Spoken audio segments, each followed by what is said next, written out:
Back to news. ఉమ్మడి కరీంనగర్, ఆదిలాబాద్, నిజామాబాద్, మెదక్ పట్టభద్రుల MLC స్థానానికి బీజేపీ తరఫున నామినేషన్ వేశారు అంజిరెడ్డి.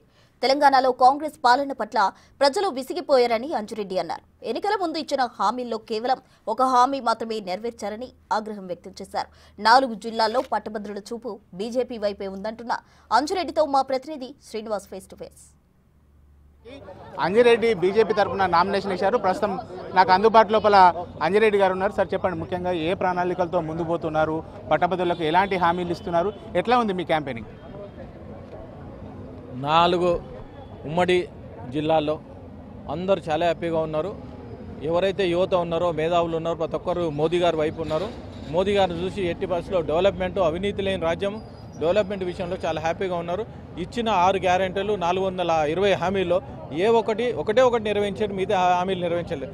వాళ్ళకి బుద్ధి చెప్పాలంటే భారతీయ జనతా పార్టీ ఎమ్మెల్సీ అభ్యర్థిని గెలిపిస్తేనే వాళ్ళకి బుద్ధి చెప్పినట్టయితే వాళ్ళ గురించి, వాళ్ళ గొంతుకనై వాళ్ళ గురించి నేను పోరాటం చేస్తాను తెలియజేస్తాను. ముఖ్యంగా ఉమ్మడి కరీంనగర్ జిల్లా అంటేనే ఇక్కడ గల్ఫ్ సమస్యలు ఎక్కువగా ఉంటాయి.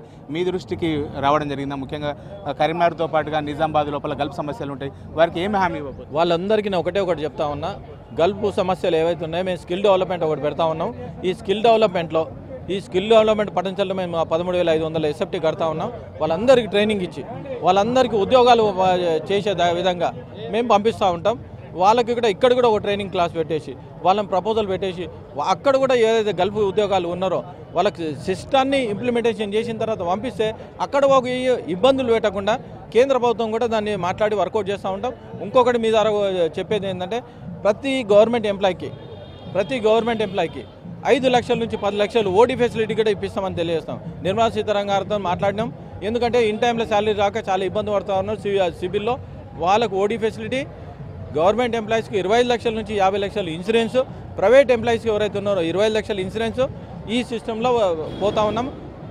డాక్టర్స్కైనా ప్రైవేట్ ఎంప్లాయీస్కైనా ప్రైవేట్ ఎంప్లాయీస్ ఎవరైతే ఉన్నారో మినిమం వేజెస్ ఇప్పించుకుంటా 25 లక్షల ఇన్సూరెన్స్ ఇప్పిస్తామని కూడా మేము తెలియజేస్తాను. ఏం అప్పీల్ చేయబోతున్నారు అంటే ఏ సమస్యలు మీకు ఎందుకు ఓటేయాలంటే ఏం అప్పీల్ చేయబోతున్నారు? ఇవన్నీ మేమేంటంటే ఎస్ఆర్ ట్రస్ట్ నుండి ఎన్నో సేవా కార్యక్రమాలు చేసినాం. వాళ్ళందరూ ఏ పనులున్నా కానీ మేము చేయడానికి సిద్ధంగా ఉన్నాం, నిస్వార్థంగా చేయడానికి సిద్ధంగా ఉన్నాం. అందుకోసానికి మాకు ఓటేసి మీ తరఫు నుండి ఫైటింగ్ చేసి మీ అందరికీ ఇప్పిస్తానని నేను తెలియజేస్తూ మొదటి ప్రాధాన్యత ఓటు భారతీయ జనతా పార్టీకి వేసి అంజిరెడ్డికి వేసి గెలిపించాలని ప్రార్థిస్తున్నాను. భారత్ మాతాకి జై. ఇది మొత్తానికైతే అంజిరెడ్డి అనే వ్యక్తి ఖచ్చితంగా సమస్యలు ఎక్కడ ఉంటే సమస్యల పక్షాన పోరాడతాను, పట్టభద్రులకు ఎప్పుడు కూడా అండగా ఉంటే నిరంతర పోరాటాలు చేస్తాను, నాకు పట్టం కట్టండి, నాకు మొదటి ప్రాధాన్యత ఓటు వేయండి అని చెప్పి అయితే అంజిరెడ్డి అప్పీల్ చేస్తున్నటువంటి పరిస్థితి కనబడుతుంది. కెమెరా పర్సన్ అంజితో శ్రీనివాస్.